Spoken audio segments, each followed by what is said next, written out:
Comienza la entrevista aquí en Canal 5. Gracias por acompañarnos. Hoy les decíamos en las promociones, el candidato invitado es un hombre muy conocido por ustedes. Viene desde hace años peleando en esto de la política. Fue diputado, fue senador de la República y también fue ministro. Candidato a la presidencia de la República por el Partido Independiente. Se lo presentamos.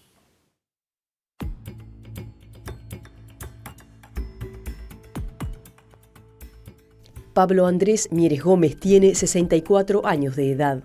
Es abogado y sociólogo. Está casado y tiene 3 hijos. Es el candidato a la presidencia de la República por el Partido Independiente. Cuenta con el apoyo de todas las listas de la organización política que lidera. Mieres, ¿cómo anda? Bienvenido. ¿Qué tal, Leo? Un gusto, encantado de estar con ustedes nuevamente. Dejó hace unas horas el Ministerio de Trabajo, ahora de lleno a la campaña política. Es verdad. ¿Ya arrancó? Sí, en realidad ya hacía un tiempo que veníamos casi que al mismo tiempo empezando los pasos que implicaban esta campaña electoral, pero ahora sí, de lleno.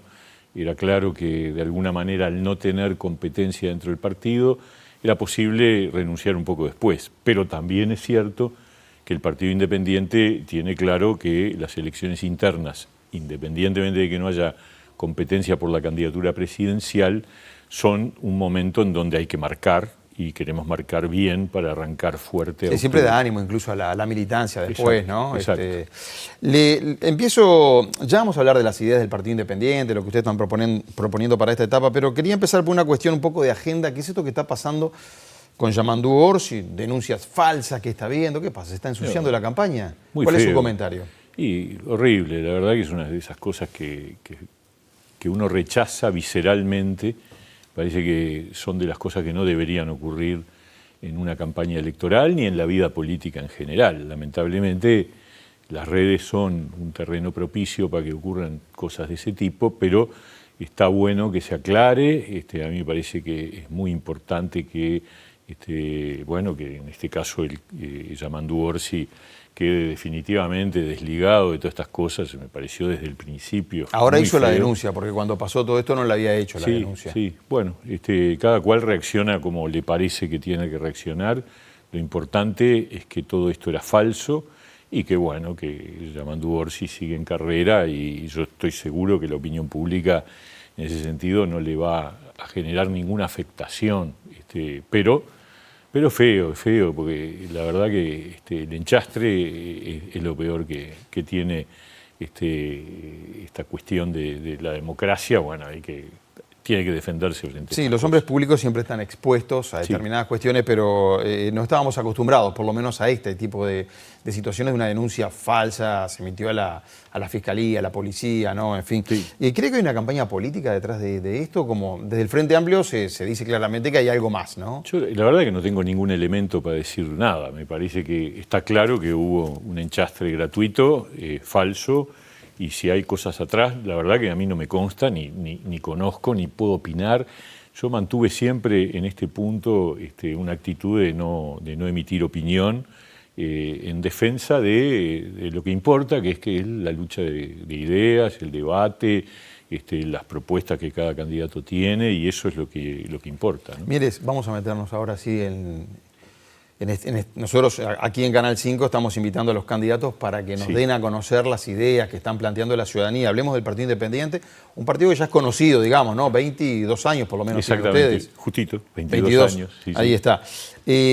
¿Por dónde van a ir? ¿Qué temas van a estar priorizando, pensando ahora en las internas? Bueno, nosotros estamos convencidos de que este periodo de gobierno ha sido un periodo de gobierno positivo, en donde nosotros participamos, por primera vez cogobernamos. Creo que hemos dejado con claridad una idea de que el Partido Independiente tiene capacidad de gestión. En los lugares que nos tocó trabajar, el Ministerio de Trabajo en mi caso, pero hay varios otros lugares, el Instituto de las Mujeres, Mónica Botero, la Junta Nacional de Drogas, Daniel Radío, Corrado Ramos en la Oficina Nacional de Servicio Civil, y ahora Enzo Galaski, Javier Lacida en el Instituto de Evaluación Educativa, Andrés Carrasco en el Instituto de Cooperativismo. En todos lados, la verdad, hemos dejado una marca positiva de responsabilidad, de trabajo. Ahora yo dejé el ministerio y Daniel Pérez asume la subsecretaría.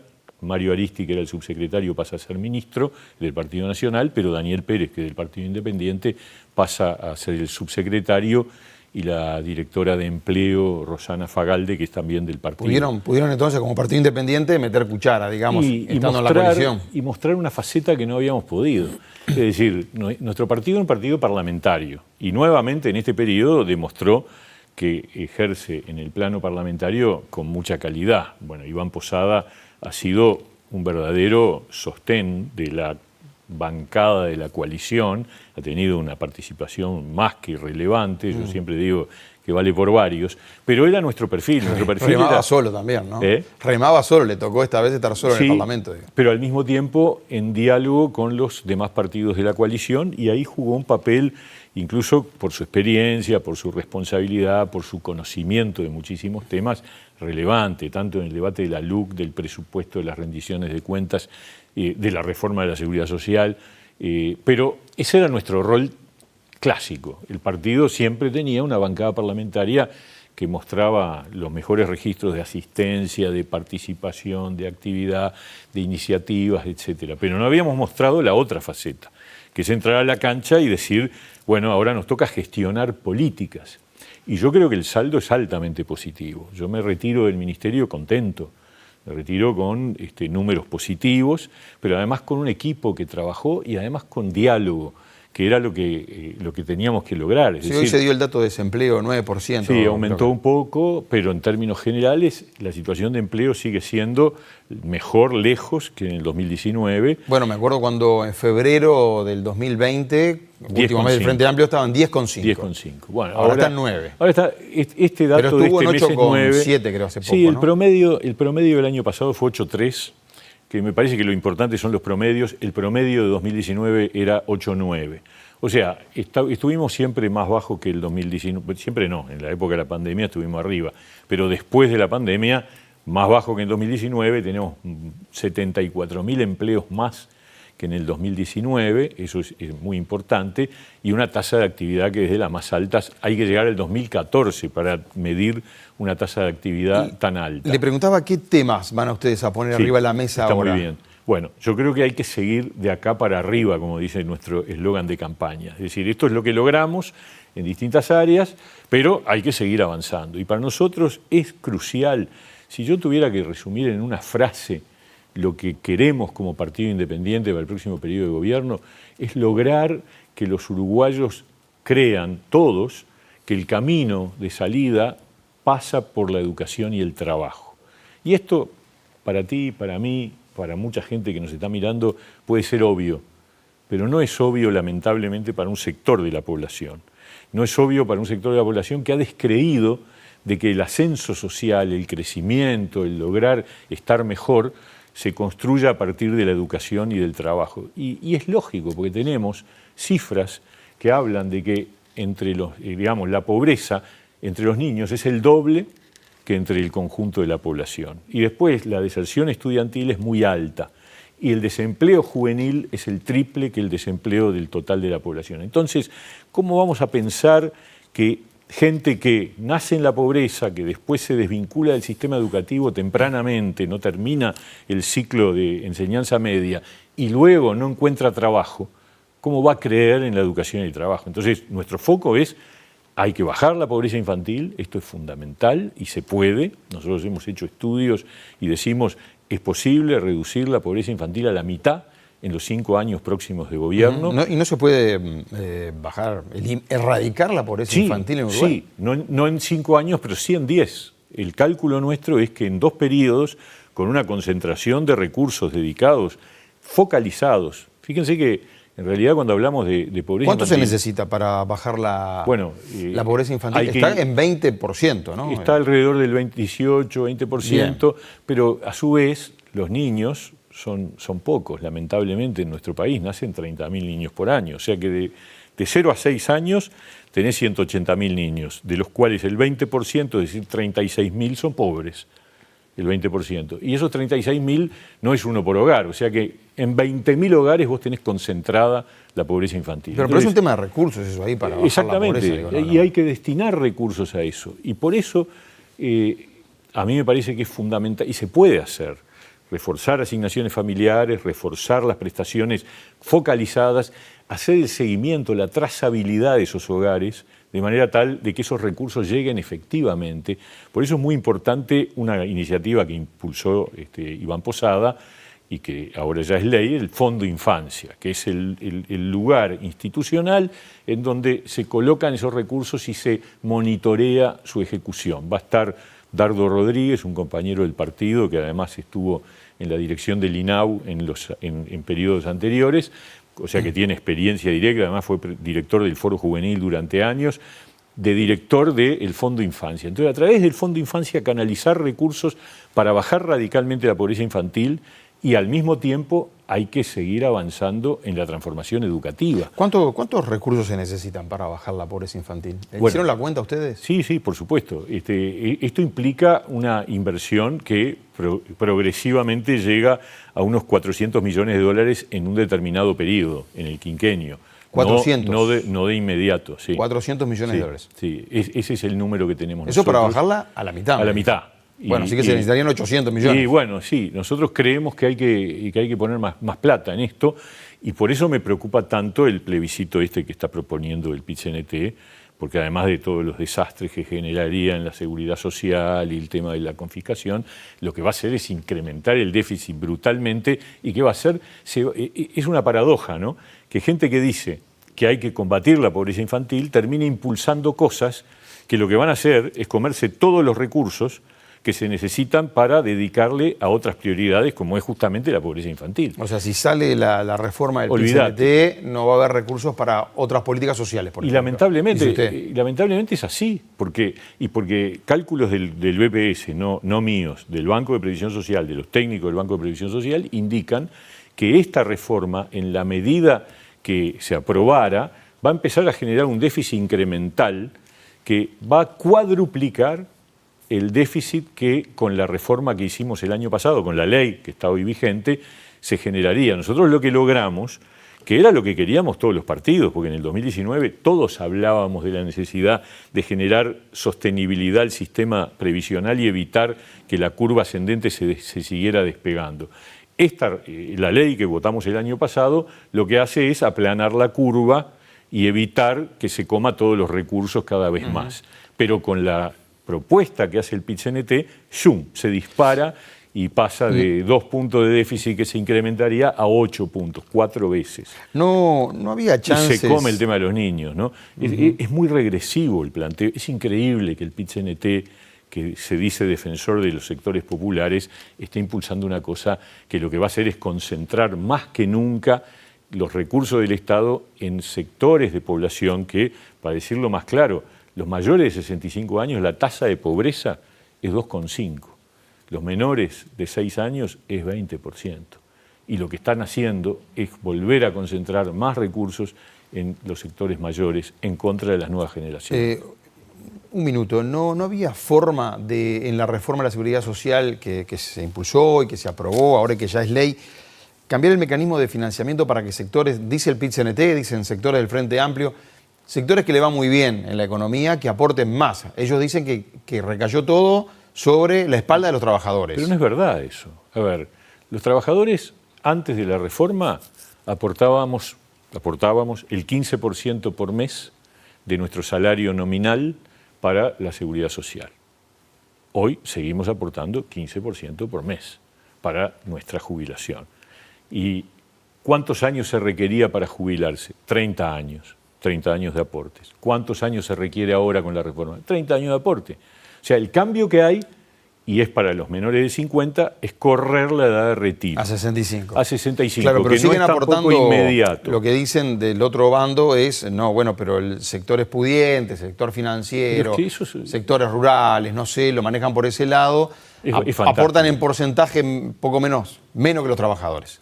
Entonces, a ver, yo voy a decir 2 cosas. Una, durante los gobiernos del Frente Amplio ingresaron grandes capitales con inversiones y ingresaron porque tenían exoneraciones fiscales muy importantes, aprobadas por la izquierda. Y está bien, ¿eh? Está bien, porque si no, no venían.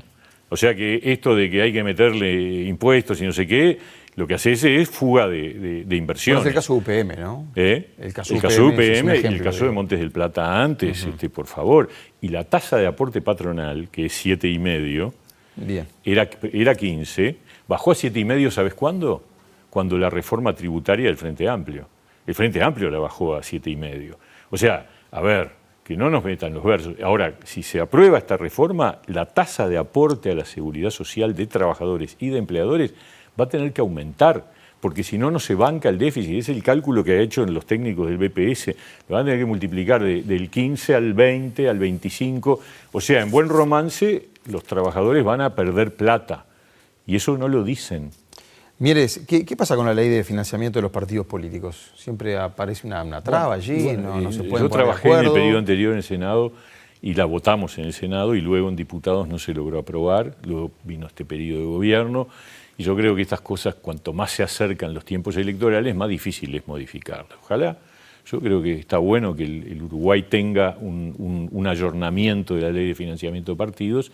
Lamentablemente, por distintas circunstancias, en un periodo que gobernaba el Frente, ahora periodo que gobierna la coalición, por distintas circunstancias termina postergada. En plena campaña electoral, claro, a ver, no es el mejor momento. Y para el año que viene otra vez. ¿Y cree que hay cierta, o que puede haber, no sé, cierta infiltración? Siempre se menciona el cuco ahí, una cierta infiltración de los narcos en la política. Bueno, hay que estar atentos, hay que estar con todas las antenas paradas, porque obviamente siempre es un riesgo. No me consta, la verdad, yo no tengo elementos de ningún tipo que me digan que efectivamente hay una injerencia de narcos en la política uruguaya.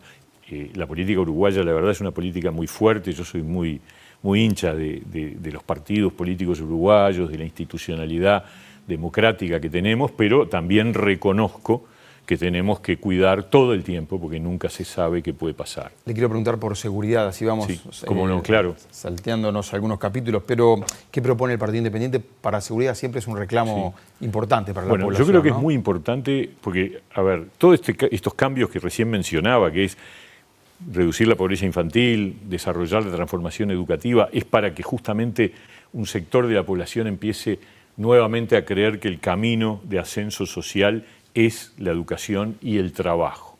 Pero mientras tanto tenemos el problema de seguridad. Y hay que atacar el problema de seguridad y nosotros no tenemos ninguna duda de que hay que seguir por el camino de la profesionalización de la policía, pero hay que tener una intervención muy fuerte en todo lo que tiene que ver con las personas privadas de libertad.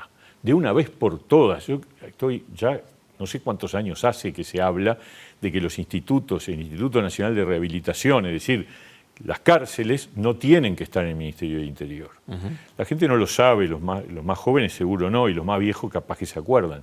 Pero hasta el año 1971, cuando se produjo la famosa fuga de los tupamaros de Punta Carretas. El abuso se llamó el esa fuga. Abuso. Hasta ese momento, las cárceles estaban en el Ministerio de Educación y Cultura. Porque la concepción que tenía el Uruguay de aquella época era que las cárceles son para reeducar, para rehabilitar, y por eso no puede estar en el Ministerio del Interior. Hoy la gente me parece que no cree mucho en esto de la rehabilitación de los presos, ¿no? Yo creo y estoy convencido de que es un Capaz camino... que ese es el camino, lo que digo que me parece que hablando con la gente creo que no cree en eso. No, la gente obviamente vive la realidad que vive, está preocupada porque hay una violencia, la verdad, una violencia que ha crecido, que se expresa, porque yo creo que acá vemos como un doble escenario. Por un lado vemos la reducción de hurtos, de rapiñas, de abigeato, de múltiples delitos, y en eso ha habido éxito, pero al mismo tiempo vemos una violencia que nos impacta todos los días con hechos increíbles que hay que atacarlos. Bueno, entonces... No, digo, cuando decía lo de la población que no cree mucho, hay datos que respaldan, 70% de la población reincide, de la población carcelaria. Pero justamente, bueno, a ver, tenemos una población carcelaria de alrededor de casi 15.000 presos, van saliendo, todos los días salen un número importante de personas que dejan de estar privadas de libertad y tenemos que trabajar con ellos en el tiempo que están privados de libertad, y eso significa que trabajen, que estudien o que estudien y trabajen mientras están presos, generando vínculos para una salida, porque si un tipo sale de la cárcel... Hoy se dice que no se les puede obligar a trabajar en las cárceles, hay algún proyecto ahí, pero... Bueno, yo creo que tenemos que generar las para ustedes deberían trabajar y estudiar. Es que además el Estando en INR, cárcel, que no debería estar en el Ministerio de Interior, sino en un Ministerio de Justicia, que yo creo que sí, que hay que crear un Ministerio de Justicia, y ahí empezar a construir las condiciones. En esto yo respaldo mucho lo que ha dicho Juan Miguel Petit, que es el comisionado para las cárceles, que tiene una mirada muy inteligente sobre el tema, ¿no? Le hago una pregunta más de seguridad y le quiero preguntar algo de la interna del Partido Independiente. Sí. Legalizar las drogas, ¿cómo lo ve? Como se hizo con la marihuana, digamos. Sí, a ver...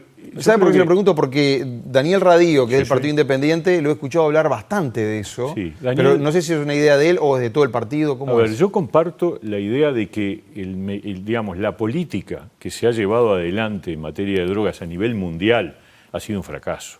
La política del prohibicionismo y la represión permanente, miles de millones de dólares dedicados al combate al narcotráfico, y tenemos un problema que no se termina de solucionar. Entonces, si vos por un momento pensaras que esa plata se puede usar para prevenir y para rehabilitar, seguramente tendríamos un resultado mucho mejor. Por lo tanto, yo soy uno de los que cree que hay que caminar hacia un cambio de paradigma, pero también tengo claro que un país como Uruguay solo no puede hacer eso. Entonces, tendría que ser coordinado, no sé, en la región. Tiene que ser un cambio de paradigma global. Internacional en donde Uruguay es una pieza más. Lo que es claro es que cuando uno mira el mundo, todos los días hay más novedades de que el cannabis está cada vez más aceptado y admitido, y uno va por cualquier ciudad europea, pero también en Estados Unidos, y empieza a ver puestos de venta de cannabis. Bueno, pero acá se había dicho que se legalizaba la marihuana, el cannabis, y se le competía a los narcos y se le sacaba ese mercado. Yo creo que eso en no realidad, caminó. eso no es así. No, eso no caminó. Pero aumentó tampoco... la venta ilegal de cannabis, aumentó la venta en las farmacias, o sea, se bajó la percepción de riesgo. A ver, no es que haya... el problema es que el mercado de la droga no es solamente el cannabis, ni principalmente el cannabis. No, por eso yo le preguntaba. Entonces, lo de legalizar todas las drogas o no sé. Bueno, eso yo creo que es un planteo que hoy está muy lejos, porque tendría que ser un acuerdo a nivel de Naciones Unidas, ¿no? Mieres, quedan 2 minutos nada más, ahí estoy mirando el reloj. Se va rápido. ¿Vio? ¿Media hora? Sí, está bien. No, pero quería hablar un minutito sobre la interna del Partido Independiente. Usted es el candidato... Perdóname, una última cosa sobre seguridad. Sí. Yo creo fuertemente en recuperar la policía en el territorio, en los barrios. La policía al lado de los vecinos, la policía de las comisarías. Yo creo que ahí hubo un retroceso en los gobiernos de Frente Amplio, y ahora todavía nos falta volver a desarrollar esa capilaridad territorial de la policía. ¿Apoya el plebiscito de allanamientos nocturnos? Sí, Ese sí, Bien. sí, totalmente. Déjeme este último minuto para preguntarle por la interna del Partido Independiente. Usted, bueno, va a ser el candidato a presidente, sí, ya lo ha sido, y va a encabezar la lista del Senado de la República. Está bien. En diputados vi que había varias agrupaciones. ¿Qué va a haber? ¿Una interna en diputados? La idea, a ver, aprovecho ya para convocar a la gente a que nos vote el 30 de junio. Todos los que creen que hemos hecho las cosas bien, todos los que creen que esta gestión que ha hecho el Partido Independiente como parte de la coalición y que se proyecta hacia adelante también como una continuidad del mecanismo de coalición, porque creo que lo que está en la oposición no ha mostrado qué es lo que pretenden hacer con el país. Nosotros le pedimos que el 30 de junio no se queden en su casa. ¿Por qué? Porque la carrera a octubre no empieza el 1 de julio, empieza el 30 de junio.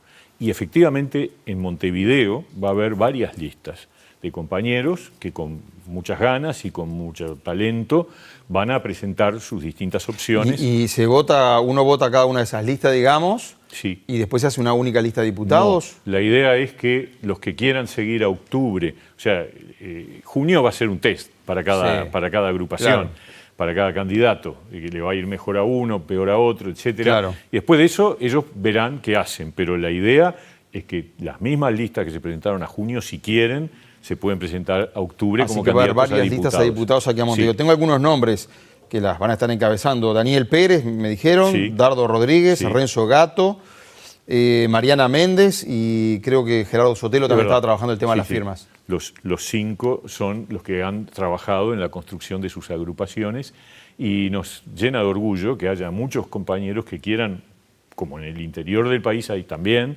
que quieran encabezar y llevar adelante la bandera del partido para que este partido, que ha demostrado definitivamente que tenemos capacidad de gestión y de gobierno, de cogobierno por supuesto, pueda tener un crecimiento mayor, porque como decimos nosotros, más PI es mejor gobierno y mejor coalición.